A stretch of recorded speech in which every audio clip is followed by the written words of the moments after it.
పత్ని అంటే ఆవిడ ఎక్కడ పుట్టినా ఆయనకే చెందుతుందని తెలుసుకుంది. కాబట్టి ఆవిడ యొక్క జననమునందు ఎంత రహస్యం ఉందో మీరు చూడండి. అవి ఇచ్ఛా స్వీకారము ఆ జనములు. కాబట్టి రాలోక సుందరి రాజగన్మోహిని రావమ్మ కైలాస రాజపత్ని రాకన్యకామణి రారాజబింబాస్య రావమ్మ యవ్వన రాజ్యలక్ష్మి రావో మహంకాళి రావో సరోజక్షి రావమ్మ భారతి రమణ వినుత రావో జగన్మాత రావో సదానంద రావమ్మ మత్తేవ రాజగమన అనుచు పెక్కుగతుల అంకించి అంకించి తగిలి మేనకాఖ్య తన్ను పిలువ తండ్రి చెయ్యి డిగ్గి తద్దయు వెట్కతో కామినీలలామ గౌరియపుడు. రా ఓ సరస్వతీదేవి భర్త అయిన బ్రహ్మచేత పూజింపబడేదనా, కైలాసరాజు అయినటువంటి పరమశివుని యొక్క ఇల్లాలా, శ్రీ మహావిష్ణువు చేత నతులు అందుకునేటటువంటి దానా, రా యవ్వన రాజ్యలక్ష్మి రా. ఆవిడ యవ్వనంలో ఉందా? చిన్న పిల్లగా ఉంది.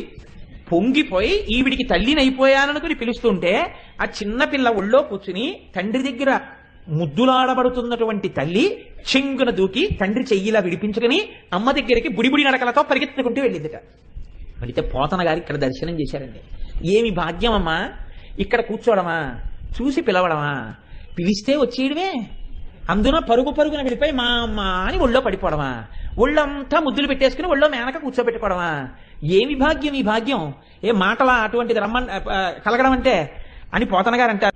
వేసుకున్నటువంటి కంకణములు గలగలగలగల చప్పుళ్ళు అవుతుంటే, పెట్టుకున్న గజ్జెలు చప్పుళ్ళు అవుతుంటే, చిన్న వడ్డానపు మువ్వలు చప్పుడు చేస్తుంటే, వేసుకున్న చిన్న పవిటతోటి కట్టుకున్న పట్టు పావడాతోటి చెవులకు పెట్టుకున్నటువంటి ఆ తాటంకములు ఇలా ఊగుతుంటే సంతోషంగా నవ్వుతూ పరిగెత్తుకుంటూ వెళ్లి అమ్మ దగ్గరికి వెడితే రెండు చేతులు పెట్టుకుని ఎత్తి ముద్దిడుకుని అమ్మ ఒడిలో కూర్చోబెట్టుకుంది. ఎంత భాగ్యం ఇచ్చింది, ఎంత భాగ్యం పోగొట్టుకున్నాడు ఇంకో దుర్మార్గుడు. దేనికి పోగొట్టుకున్నాడు? ఈశ్వర నింద చేసి.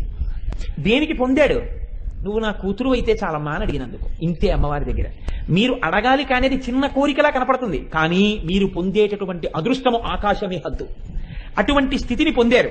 కాబట్టి నేను మీకు ఈ విషయాలు దేనికి విజ్ఞాపన చేశాను అంటే, ఈ వచ్చినటువంటి పిల్ల ఒళ్ళో కూర్చుంటే సాధారణంగా కృష్ణావతారంలో అయితే ఎలా ఉంటుంది అంటే, ఒకసారి ఆయనలో ఉండేటటువంటి విశ్వకారణ తత్వాన్ని దర్శనం చేయగానే మాయ కప్పేశాడు తల్లి మీద. అమ్మవారి యొక్క అవతారంలో విశేషం ఏమిటో తెలుసా అండి? ఆ జ్ఞానాన్ని అలాగే ఉంచి పిల్లగా తానాడింది, తల్లిగా ఆడించింది. ప్రేమని జ్ఞానాన్ని రెండింటినీ అలాంటి పెట్టింది. ఇది మరింత పై స్థాయి, చాలా ఆశ్చర్యకరమైనటువంటి స్థాయి. వచ్చినటువంటి పిల్లని చూసి ఆవిడ అంటుంది, నన్ను సంతోష పెట్టడానికి వచ్చిందయ్యా, కమనీయ మోహన కరభారతి వచ్చే. ఆ సరస్వతీదేవే కమనీయ రూపంలో ఇలా వచ్చింది. దయతోడ నన్నీలు తల్లి వచ్చే, చాతుర్య గాంభీర్య జగతి కన్య వచ్చే, లాలిత సంపద లక్ష్మి వచ్చే. ఆమెలోనే సరస్వతి, ఆమెలోనే లక్ష్మి, ఆమెలోనే జగదంబ. ఇన్ని చూసుకుని పొంగిపోయింది మేనక. పొంగిపోయి కౌగిలించుకుని పరవశించిపోయింది. నేను మీకు ఈ విషయాన్ని విజ్ఞాపన చేయడం వెనకాతల ఉన్న ఉద్దేశ్యం ఒక్కటే. మేనకా హిమవంతులు పొందినటువంటి భాగ్యం ఏమై ఉంటుంది అన్నప్పుడు ఒక్క వాక్యంతో దాటచ్చు పోతన గారు. వాళ్ళు చేసుకున్నటువంటి తపఫలితంగా అమ్మవారు ఆ ఇంట పిల్లయ్యి ఆడింది అని. కానీ ఆయన పరకాయ ప్రవేశం చేశారు. అది అమ్మవారి అనుగ్రహం.